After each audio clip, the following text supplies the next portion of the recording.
मुंडवा जमीन गैरव्यवहार प्रकरणी चार्जशीट दाखल झाली आहे। मुख्य आरोपी शीतल तेजवानीवर चार्जशीट दाखल झाली आहे। पुणे मुंडवा जमीन गैरव्यवहार प्रकरणी पार्थ पवारांना यामुळे दिलासा मिळाल्याचं दिसतंय। आर्थिक गुन्हे विभागाच्या आरोपपत्रामध्ये पार्थ आणि दिग्विजयचं नाव नाहीये, पण शीतल तेजवानी जी मुख्य आरोपी आहे असं म्हटलं जात आहे। तिच्या विरोधामध्ये ही चार्जशीट दाखल करण्यात आली आहे। जमीन गैरव्यवहार प्रकरणी फक्त शीतल तेजवानीवर आरोप करण्यात आले। तपासामध्ये काहीही न आढळल्यानं या दोघांचं नाव नाही असं पोलिसांनी सांगितलंय। आणि या विषयी अधिक माहितीसाठी आपले प्रतिनिधी अभिजित पोते हे आपल्या सोबत जोडले गेले आहेत। अभिजित, काय सांगाल? पार्थ पवार आणि दिग्विजय पाटील यांना एक मोठा दिलासा म्हणावा लागेल। चार्जशीट मध्ये नेमकं काय काय आहे, कोणाची नावं आहेत?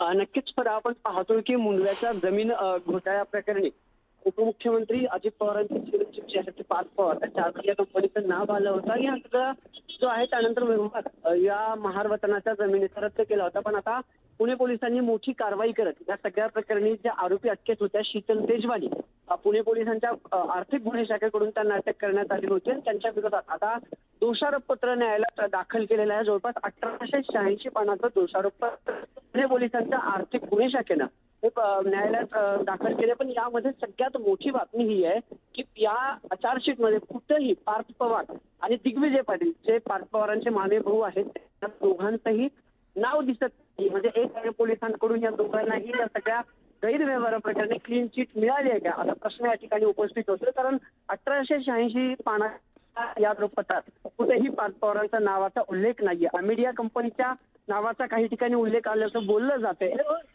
जाते पण पार्थ पवारांचं नाव नाहीये। या अभिजित थोडंसं थांबवते मी। अंजली दमानिया सामाजिक कार्यकर्ता आपल्या सोबत जोडले गेले आहेत।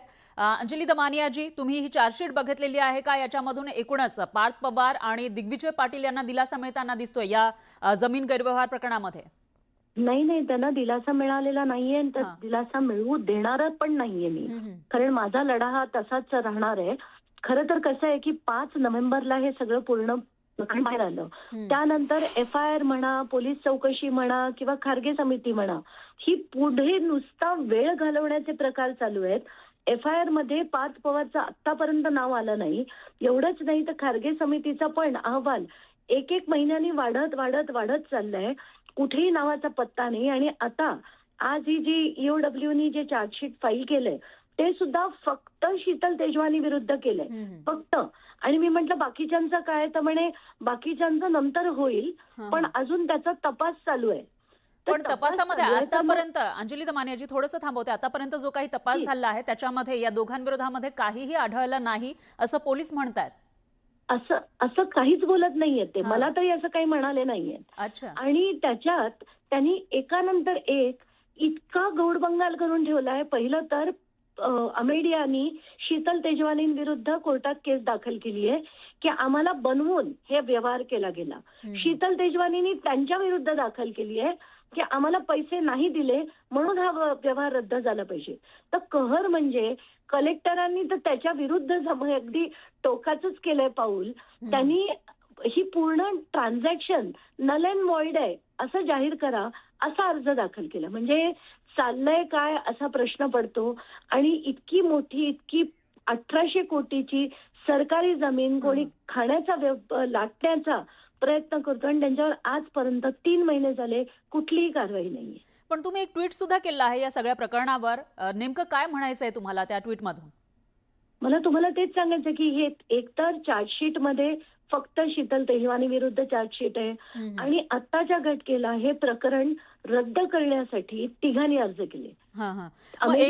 एकूणच आता सुनेत्रा पवार यांची जी खासदारकी आहे ते पद रिक्त आहे असं दिसतंय राज्यसभेवरचं। त्या ठिकाणी पार्थ पवार यांना पाठवलं जाणार असल्याची चर्चा आहे। त्याच्यामुळे हे आता ज्या पद्धतीनं त्यांची नावं या चार्जशीटमध्ये नाहीयेत आणि हे पद रिक्त आहे, तिथं पाठवलं जाणार अशी चर्चा आहे, या सगळ्या घटनांचा काही संबंध वाटतो तुम्हाला? नाही, संबंध नाही। म्हणूनच मी काल ते ट्विट केलंय की कुठच्याही परिस्थितीत मी तसं होऊ देणार नाही।